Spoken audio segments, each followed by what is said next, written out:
오늘 본문 말씀 보시겠습니다. 오늘 본문 말씀 고린도전서 7장입니다. 신약성경 고린도전서 7장 10절로 17절까지 말씀입니다. 고린도전서 7장 10절에서 17절까지 말씀 제가 봉독해 드리겠습니다.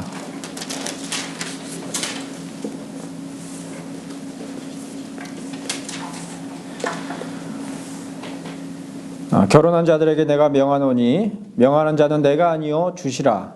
여자는 남편에게 갈라서지 말고 만일 갈라섰으면 그대로 지내든지 다시 그 남편과 화합하든지 하라.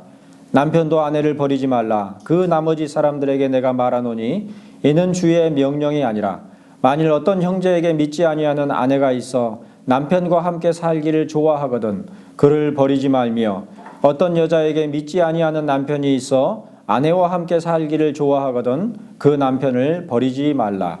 믿지 아니하는 남편이 아내로 말미암아 거룩하게 되고 믿지 아니하는 아내가 남편으로 말미암아 거룩하게 되나니 그렇지 아니하면 너희 자녀도 깨끗하지 못하리라. 그러나 이제 거룩하니라. 혹 믿지 아니하는 자가 갈리거든 갈리게 하라.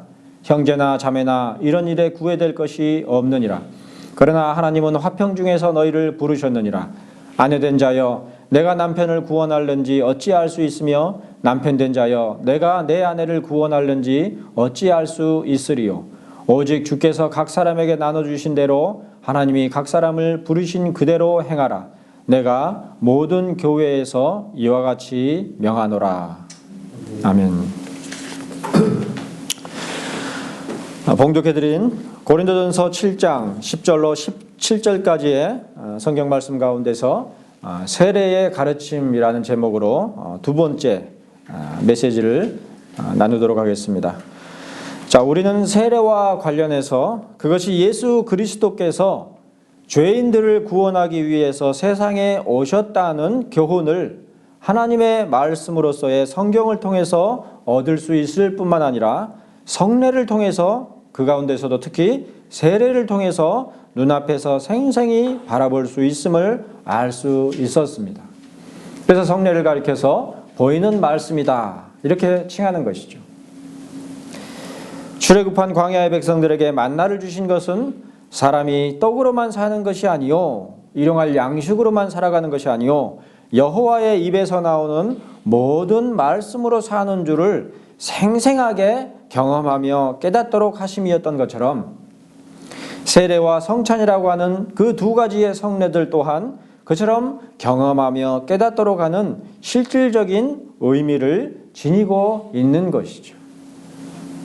그러니까 만나와 같은 그러한 경험하고 또 바라볼 수 있는 그러한 가시적 은혜의 표지인 것이죠.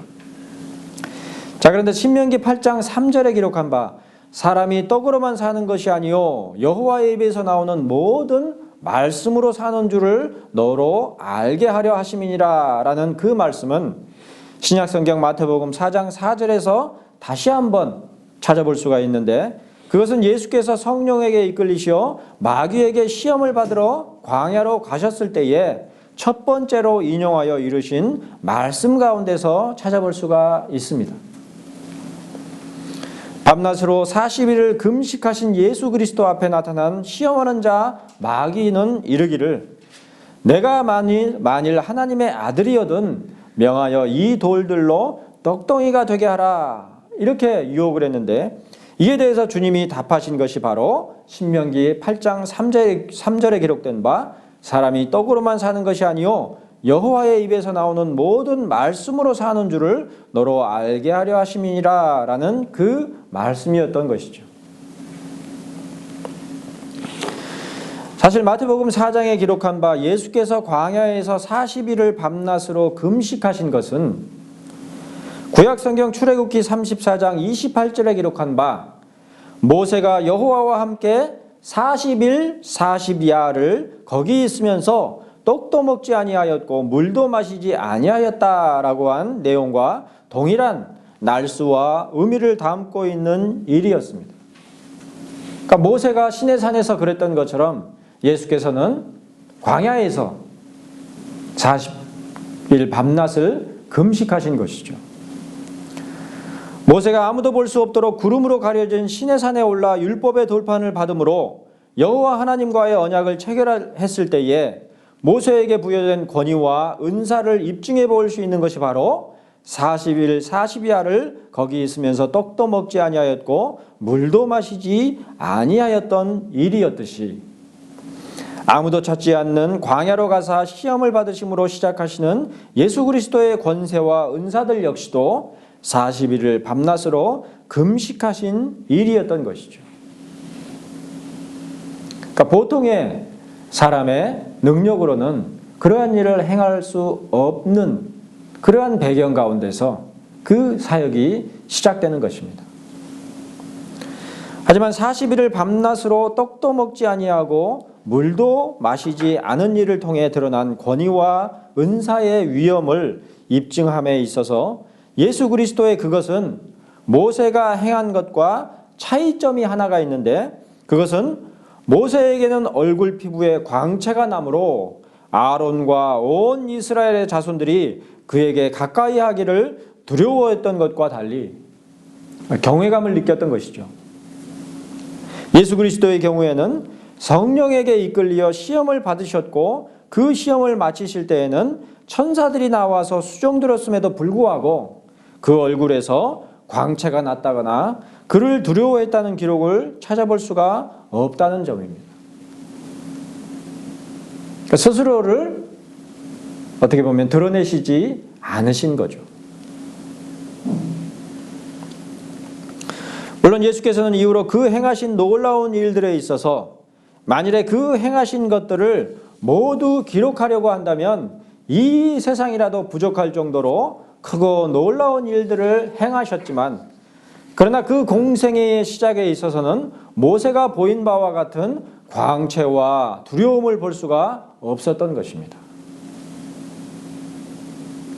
그러므로 마태복음 4장은 1절로 11절까지 예수께서 광야에서 시험을 받으신 일들을 기록한 이후에 곧장 12절로 13절에 기록하기를 예수께서 요한이 잡혔음을 들으시고 갈릴리로 물러나셨다가 나사렛을 떠나 스불론과 납달리 지경 해변에 있는 가버나움에 가서 사시니라 이렇게 기록하고 있습니다. 성령께 이끌리시어 시험을 받으시고 또한 마귀가 떠나고 시험을 마쳤을 때에 천사들이 나와서 수종을 들었음에도 불구하고 이후에 예수 그리스도의 행적은 그저 갈릴리로 물러나셨다가 나사렛을 떠나 스불론과 납달리 지경 해변에 있는 가버나움에 가서 사시는 평범한 잠적이었던 것이죠. 곧장 자신을 드러내시며 그 메시아의 광채를 바라신 것이 아니라 물러나시고 잠적하시는 그런 행적들이었단 말입니다. 그러나 마태복음 4장에 기록한 바 마귀에게 시험을 받으시던 그 일의 결과는 그처럼 잠적하는 것으로 끝나는 것이 결코 아니었습니다.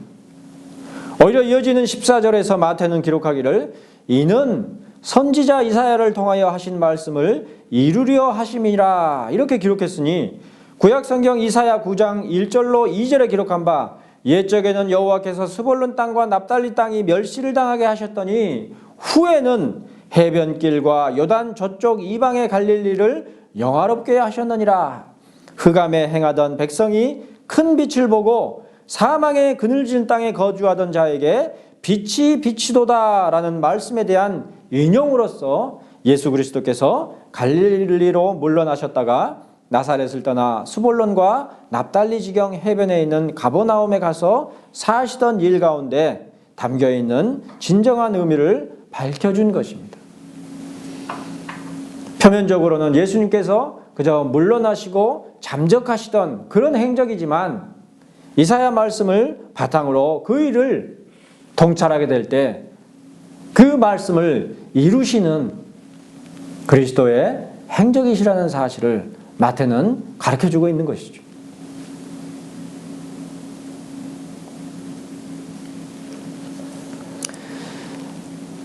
자, 이처럼 마태복음 4장에 기록된 예수 그리스도의 일련의 일들은 출애굽기에 기록되어 있는 모세의 행적들과는 달리 언뜻 감추어져 있는 것 같으면서도 실상은 출애굽기에 기록된 모세의 행적들에 비할 바 아닌 광채와 능력 그리고 영광을 바라고 있습니다. 눈앞에 드러나지는 않지만 말씀을 통해서 분별하게 될 때에 참으로 놀라지 않을 수 없는 엄청난 일들을 행하시고 계셨던 것이죠. 겉으로는 그저 평범하고 누추하기까지 한 행적들의 실상은 유다 왕 요시야와 요담과 아하스와 히스기야 시대에 보았던 계시로부터 지극히 경이로운 광채를 바라고 있었던 것이죠. 이사야 선지자가 바라보았던 그 계시가 예수 그리스도를 통하여서 성취되고 있는 그런 역사란 말이에요.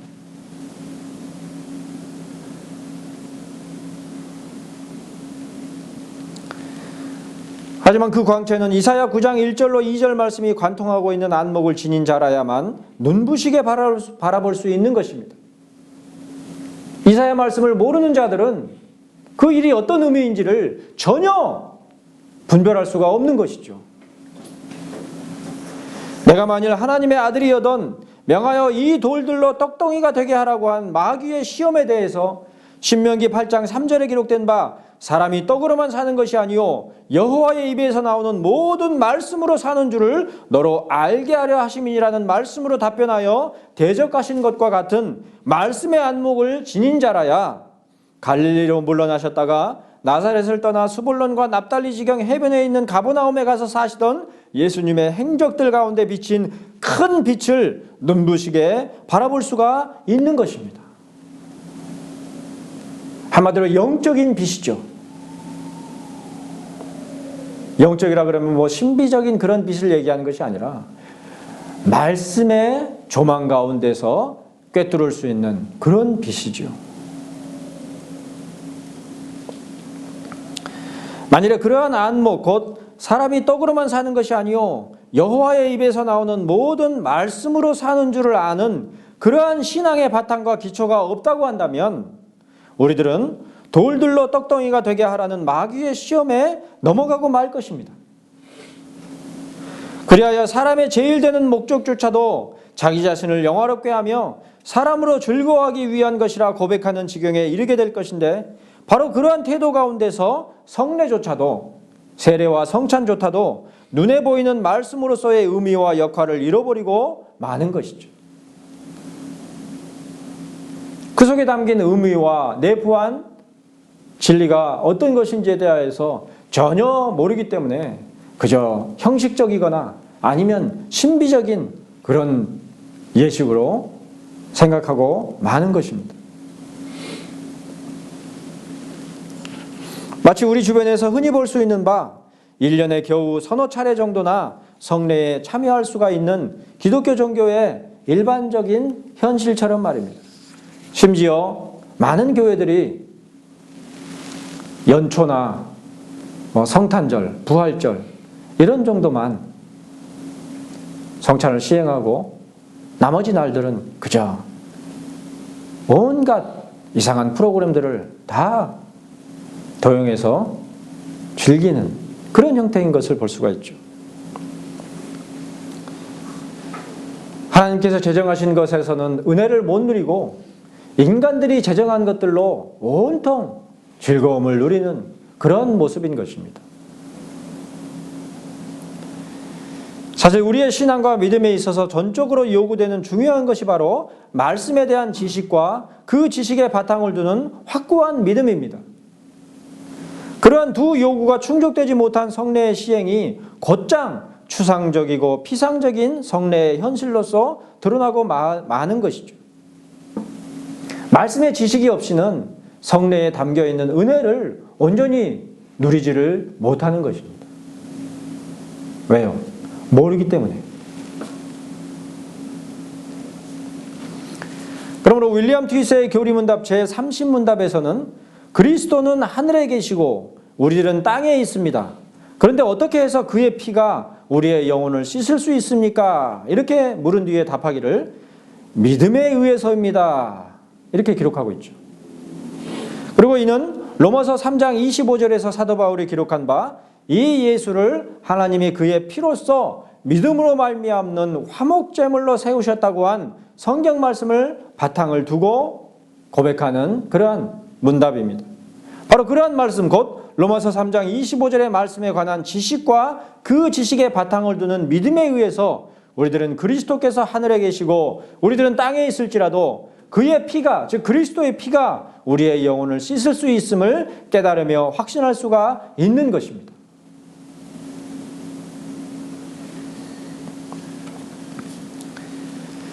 자, 그런데 윌리엄 트위스가 교리문답 가운데서 다루는 유아 세례에 있어서는 세례에 내포되어 있는 혹은 세례 가운데서 요구되는 지식과 믿음이 세례를 받는 당사자인 어린 아이가 아니라 그 부모에게 제시되어 있음을 볼 수가 있죠. 오히려 세례를 받는 당사자인 어린 아이들은 이 예수를 하나님이 그의 피로써 믿음으로 말미암는 화목제물로 세우셨다고 하는 성경의 말씀을 듣고 확신할 수 있는 여지가 없는 것입니다. 읽은 적도 없고 들은 적도 없는 것이죠. 따라서 이러한 유아 세례 가운데서 우리들은 세례에 있어 본질적이며 중요한 요구가 오히려 그리스도의 피가 우리의 영혼을 씻을 수 있음을 믿는 믿음과 그 지식에 있는 것이 아니라고 생각할 수 있을 것입니다. 왜요? 유아들이 그와 같으니까. 우리의 믿음이나 그 지식 따위는 우리의 영혼을 깨끗하게 씻는 근거를 이룰 만한 아무런 바탕이 되지 못하며 오히려 하나님의 전적이고 신비한 은총 가운데서만 우리들의 영혼을 깨끗게 씻으시는 예수 그리스도의 복음이 성립할 수 있는 것이라고 생각하기가 쉬운 것입니다. 이러한 관점에서 보자면 우리들은 성례 가운데서 오직 예수 그리스도와 그의 속죄사역 곧 그의 피로써 하나님께서 우리의 죄를 씻으시는 화목제물을 삼으시는 신비로운 역사를 실제로 경험하는 것입니다. 그러므로 죄는 성례 가운데서 실제로 깨끗하게 되는 것이며 그런즉 성례의 시행에 참여하는 것은 우리의 죄를 깨끗하게 씻는 유일하며 필연적인 요구여 절차인 것이죠. 반드시 세례를 받아야 되는 것입니다. 바로 그러한 이유로 유아 세례를 받는 것은 그 자체로 완전한 속죄의 근거가 되는 것이며 유아 세례를 받는 자녀들은 자동적으로 구원에 이르기까지 길이 확보되는 것이죠. 좀 논리적으로 얘기하는 것입니다. 이 입장이 맞다는 얘기가 아니라. 자, 그러나 트위스의 교리문답은 제33문답에서 우리들은 세례에 의해 죄로부터 깨끗게 됩니다. 그러나 그렇다면 우리의 죄가 없게 되는 것입니까? 이렇게 물은 후에 답하기를 아닙니다. 이렇게 답하는 것으로 되어 있습니다. 유아 세례를 받는 것은 이후로 자동적으로 구원을 보장하는 신비로운 역사로 곧장 이끄는 것이 아니며 오히려 죄를 없게 하는 것이 결코 아니라는 것이죠. 그러니까 유아 세례를 받으면 그 이후로 아무리 큰 죄를 지어도 하나님 앞에서 죄가 되지 않는다 이렇게 생각할 수 없단 말이에요. 오늘날 우리 사회에서 우리들은 세례에 의해 죄로부터 깨끗게 될 뿐만 아니라 우리의 죄가 없게 되는 것이라고 하는 견해들을 종종 찾아볼 수가 있는데 소위 구원파라고 불리는 이단들의 주장이 바로 그러한 견해에 굳게 뿌리를 내리고 있죠. 그러므로 그들은 심지어 예수를 하나님의 그의 피로써 믿음으로 말미암는 화목제물로 세우셨음을 믿는 자들에게는 그 어떤 죄의 실행도 결코 죄가 되지 않는다고 하는 무율법주의요 무절제의 거짓된 교리에 사로잡히고 마는 것입니다. 극단적으로 얘기하면 믿는 자들은 길 가다가 사람을 찔러 죽여도 그게 하나님 앞에서 죄가 되지 않는다 이렇게까지 논리적으로 귀결할 수 있는 그런 바탕을 제공하는 것이죠. 하지만 유아 세례의 시행에는 그러한 무율법주의와 무절제의 거짓된 교리가 전제되어 있지 않습니다. 그런 의미가 아니란 말이에요. 분명 유아들의 세례에는 예수 그리스도께서 죄인들을 구원하기 위해서 세상에 오셨다고 하는 교훈을 배우고 이를 믿음 가운데서 고백할 수 없으므로 어떠한 요건도 제시할 수 없는 것이지만 그들은 아무런 섭리도 없이 자동적으로 세례의 자리에 나온 것이 아니라 그들을 이끈 부모들의 손에 의해 나온 것에서 알 수 있듯이 전적인 하나님의 섭리 가운데서 세례를 받는 것이죠. 그 부모들의 믿음이 없었다고 한다면 유아들이 세례를 받을 수 없었을 것이죠. 그러므로 오늘 메시지의 본문인 고린도전서 7장 10절로 17절 말씀은 바로 그러한 섭리 가운데서 태어나는 자녀들에 대한 부모들의 책임과 의무, 특히나 이미 믿지 않는 배우자를 둔 가운데서 갈등하며 고민하는 믿음의 백성들이 감당해야만 하는 믿음의 책임과 의무에 대해 강하게 명하고 있는 것입니다.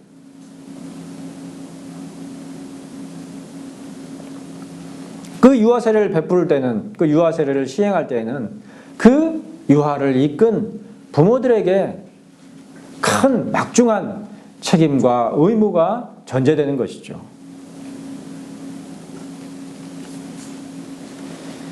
사실 고린도후서 6장 14절에 기록한 것처럼 믿음의 백성들은 일반적으로 믿지 않는 자와 멍에를 함께 매지 말아야 합니다.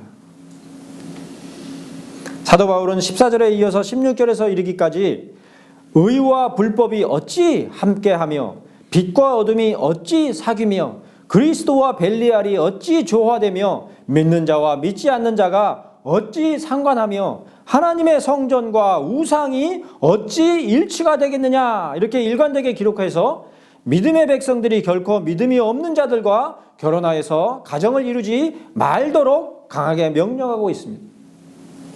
믿는 자들이라고 한다면 믿는 자들과 결혼할 것이지 믿음이 없는 자들과 결혼을 하려고 해서는 안 된다, 그렇게 분명히 일관되게 얘기하고 있단 말이에요.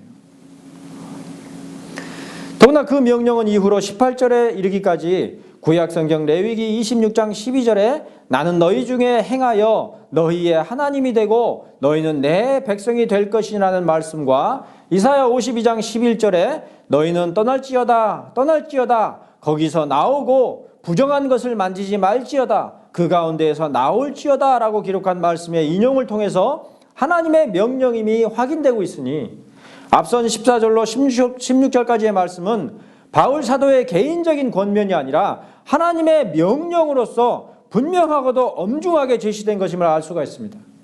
그러니까 믿는 자들이 믿지 않는 자들과 결혼하지 말아야 되는 것은 권면이 아니라 하나님의 명령이란 말이에요.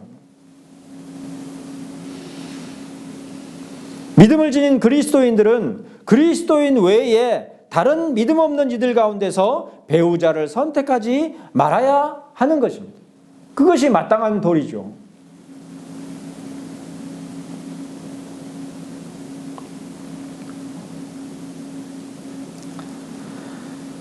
그러나 고린도전서 7장 10절로 17절 말씀 가운데서 바울 사도는 이미 결혼한 이후에 그리스도께서 죄인들을 구원하기 위해 세상 가운데 오셨음을 믿고 또한 세례를 통해서 그러한 가르침과 교훈을 더욱 확신하게 된 자들이, 즉 세례교인들이 이후로 그 가정을 어떻게 할 것인지에 관해 기록한 말씀입니다.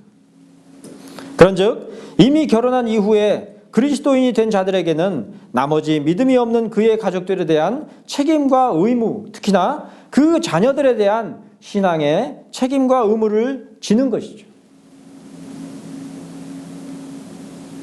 심지어 신자의 배우자가 믿음을 지니지 않은 자라 할지라도 믿음이 있는 신자에게 태어난 아이는 그 신자의 책임과 의무 가운데서 여전히 거룩하게 될 수가 있는 것입니다. 그런 형편 가운데서 자녀를 얻고 그 자녀에게 세례를 줬다고 한다면 믿음이 있는 부모들의 역할이 절대적으로 중요한 것이죠. 바로 그런 이유로 믿음을 보이지 않는 배우자를 둔 신자의 자녀들에게도 유아 세례를 베푸는 것이 전혀 이상한 것이 아니며 다만 그 유아를 신앙으로 잘 양육할 책임과 의무가 믿음 있는 부모에게 절실하게 요구되어 있는 것입니다. 믿음이 없는 배우자로 말미암아서가 아니라 자신에게 있는 확신 있는 믿음 가운데서 아이가 거룩하게 자라날 수 있도록 해야만 하는 것이죠. 그렇게 행하지 않는다고 한다면 하나님 앞에 참으로 무책임하게 행하는 것이죠. 그런 예들이 얼마나 많습니까?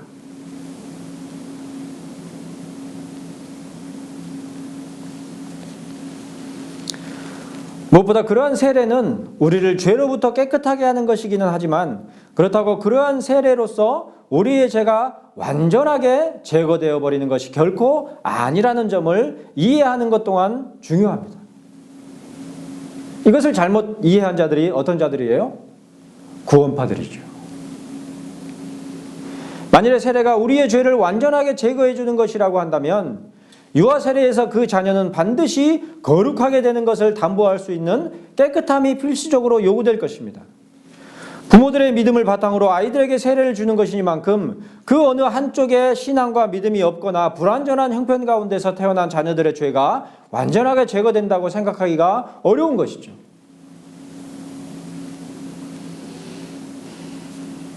명백히 세례를 통해서 우리들은 죄를 완전하게 제거하여 깨끗하게 하는 것이 아니라 죄책, guilty죠. 혹은 죄의 형벌, 퍼니시먼트로부터 자유하게 되는 것일 뿐만 아니라 죄의 권세로부터 자유하게 되는 것입니다.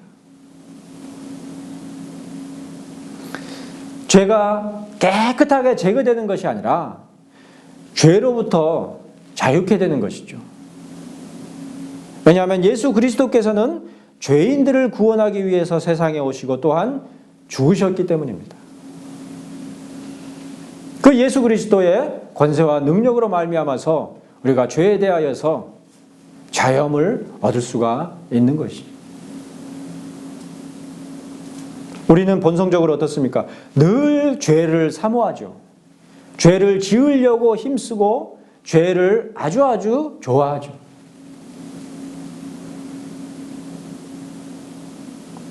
그러나 예수 그리스도로 말미암아 우리가 더 이상 그렇게 죄에 완전히 사로잡혀서 늘 죄된 행실만 하려고 하는 것이 아니라 하나님의 말씀을 따라서 온전한 행실로 살아가기를 힘쓰게 된다는 것입니다.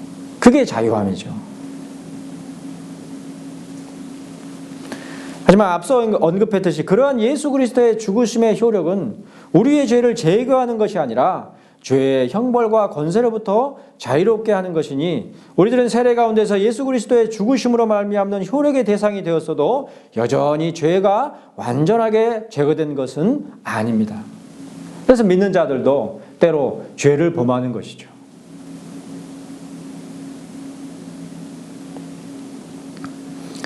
세례를 받은 이후의 삶을 살아가는 동안에 우리들은 계속해서 죄를 범하며 악을 행하는 경우가 얼마든지 있는 것입니다.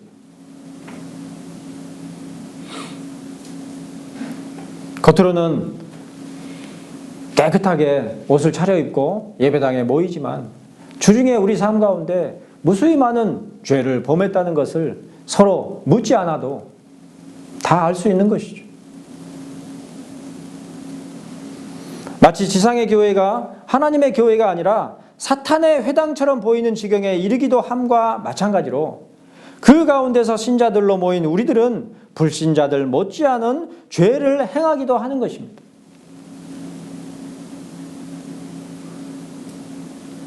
그러나 믿음이 없으며 불신앙을 택하는 사람들이 범하는 죄와 악에 비하여서 믿음을 지니고서 살아가는 자들이라고 믿음을 가지고 살아가는 자들이라도 때로 범하곤 하는 죄와 악행이 현저하게 다른 부분이 있는데 그것은 바로 회개에 의해서 완전하게 죄에 지배되지 않는다는 점이죠.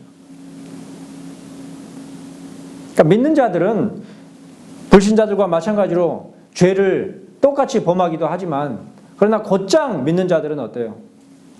죄를 범하고 나면 불편해서 견디질 못하죠.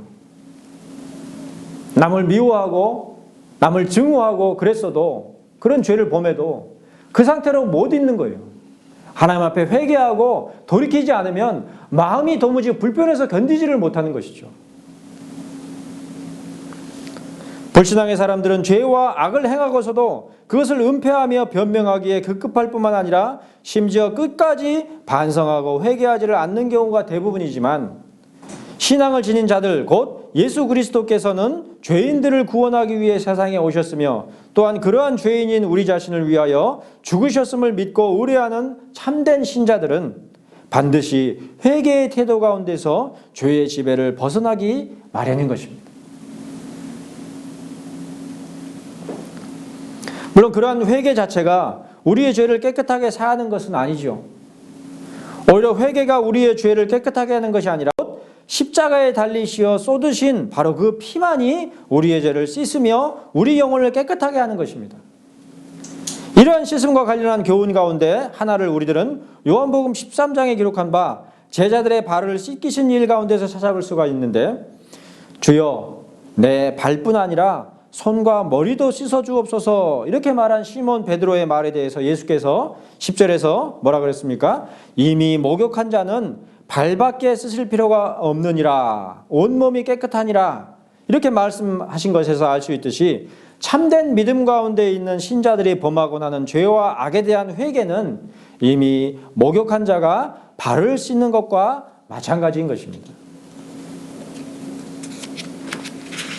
하지만 요한복음 13장 10절에 기록한 바 이미 목욕한 자는 발밖에 씻을 필요가 없느니라, 온몸이 깨끗하니라고 하신 예수께서는 곧바로 또한 이르시기를 너희가 깨끗하나 다는 아니니라, 이렇게 말씀하셨죠. 외적으로는 세례를 받고 그 발을 씻은 자가 있을지라도 그처럼 외적으로 세례를 받고 그 발을 씻은 모든 자들이 참으로 깨끗한 자가 아니라는 말씀입니다. 누구를 지칭하신 거예요? 가룟 유다를 지칭한 것이죠. 외적으로는 어떻습니까? 똑같이 다른 제자들과 마찬가지로 세례를 받고 그리스도의 복음을 따라 행하는 그러한 자들로 보였지만 그 가룟 유다는 구원받은 자가 아닌 그 말씀을 하신 것이죠. 마찬가지로 회개에 있어서도 비록 외적으로는 통회와 자복이 있는 회개의 태도와 모습을 보인다 할지라도 사실은 전혀 그 심령이 죄를 자복하고 통회하는 것이 아닌 경우를 찾아볼 수가 있는 것입니다. 한마디로 회개하지만 회개하지 않는 자들이 있을 수가 있는 것이죠. 그러므로 세례와 같은 성례에 우리들은 외적인 표와 인으로서만이 아니라 믿음으로서 참여해야 하는 것입니다. 그리고 그 믿음이라는 것은 결코 들음이 없이 곧 예수 그리스도께서 죄인들을 위하여 세상에 오시어 죽으신 것을 교훈하는 성례의 의미와 뜻에 대한 가르침과 이해가 없이 가질 수 있는 것이 결코 아닙니다. 배우지 않고 자유함을 얻을 수 있는 것이 아니란 말이에요. 그저 막연하게 예수 그리스도께서 죄인들을 위하여 세상에 오셔서 죽으신 것에 관하여 교훈과 가르침을 얻는 것이 아니라 베드로전서 3장 15절에 기록한 바 너희 속에 있는 소망에 관한 이유를 묻는 자에게는 대답할 것을 항상 예비하라고 한 말씀과 같이 분명하고 오류가 없는 확실한 교리로서 정립된 신앙의 지식이 온전하게 구비되어 있어야만 하는 것입니다. 오늘날 대부분 믿음이라는 것이 어떤 식이에요? 뭐 말로 표현할 수가 없는데 뭐 너 좋은 건데 하여튼 그런 게 있어. 그런 식이 아니란 말이에요. 분명하게 답변할 수 있는 그게 전도죠. 바로 그런 이유로 윌리엄 트윗은 세례라는 성례에 관한 문답 가운데서 특히 유아 세례를 염두에 두었던 것으로 보입니다. 오늘 메시지의 본문인 고린도전서 7장 10절로 17절 말씀에서 명령하고 있는 바와 같이 믿지 아니하는 남편이 아내로 말미암아 거룩하게 되고 믿지 아니하는 아내가 남편으로 말미암아 거룩하게 되도록 믿음 있는 배우자가 깨끗하고 거룩한 행실을 살아가며 보이는 것이 아주 중요한 것이죠.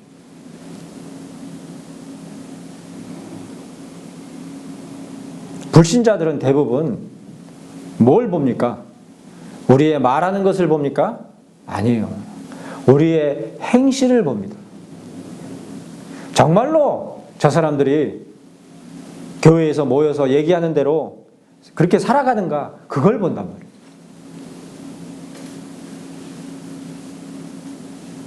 근데 대부분 어떻게 행동해요? 행실은 없고 말만 있죠. 그걸 가지고 서로 싸우고 다투고. 불신자들은 그걸 본다, 행실을 본단 말이에요. 무엇보다 14절에서 바울 사도는 이르기를 그렇지 아니하면 너희 자녀도 깨끗하지 못하니라고 했는데 그처럼 깨끗하고 거룩한 행실로서 믿음에 관하여 가르쳐 교훈하는 것이 세례 가운데서 자녀를 깨끗하게 씻기는 것으로 연계되도록 언급하고 있습니다. 그런즉 14절의 교훈이 그러나 이제 거룩한이라는 말로서 끝마칠 수 있는 것은 오직 믿음을 지닌 부모의 책임과 의무를 철저히 전제하는 것이죠. 자녀에게 세례를 받게 했으면 자녀들에게 믿음에 대하여서 잘 가르칠 책임이 부모들에게 맡겨지는 거예요.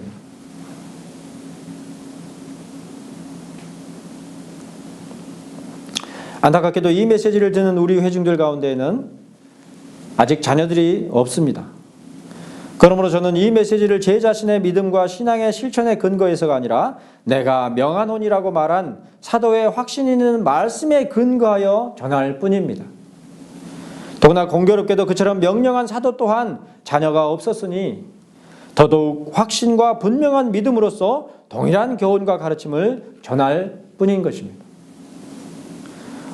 무엇보다도 바울을 통해서 분명하게 명령하여 교훈하신 그리스도와 하나님께서는 또한 그 가르침과 교훈을 그의 말로서만이 아니라 그의 행실로서 더하여 주 안에서 내 사랑하고 신실한 아들이라 칭한 디모데를 보내어 눈앞에서 바라볼 수 있도록 전달하셨으니 그러므로 사도는 확신하며 이르기를 그가 너희로 하여금 그리스도 예수 안에서 나의 행사 곧 내가 각 교회에서 가르치는 것을 생각나게 하리라고 말할 수 있었던 것입니다. 그러니까 사도 바울의 그 전하는 바가 어떠한 것을 그 영적인 믿음의 아들인 디모데의 행실 가운데서 역력히 확인할 수 있으리라. 그 말씀이죠. 마찬가지로 지금 우리 눈앞에 세례와 더불어서 또 하나의 성례인 성찬의 두 요소 곧 빵과 포도주를 통하여 예수 그리스도께서 죄인들인 우리를 위해 세상에 오셨음을 바라보며 교훈을 받도록 하셨으니 바로 그러한 성례의 믿음으로 그러나 교리 없이 막연한 복음에 근거하지 않고 성례와 관련한 분명한 가르침과 교훈을 포함하는 윌리엄 트위서의 교리문답에 배운 성찬의 지식에 바탕을 두고 성찬 예식에 참여하는 것이 마땅한 것입니다. 비록 우리의 모임 가운데 부족함과 누추함이 있을지라도 그러나 주께서 각 사람에게 나눠주신 대로 또한 하나님이 각 사람을 부르신 그대로 주 예수 그리스도께서 잡히시기 전날에 제정하신 성찬에 참여함으로 주의 죽으심을 그가 오실 때까지 전하는 자들이 다 되시기를 바라며 축복하는 바입니다.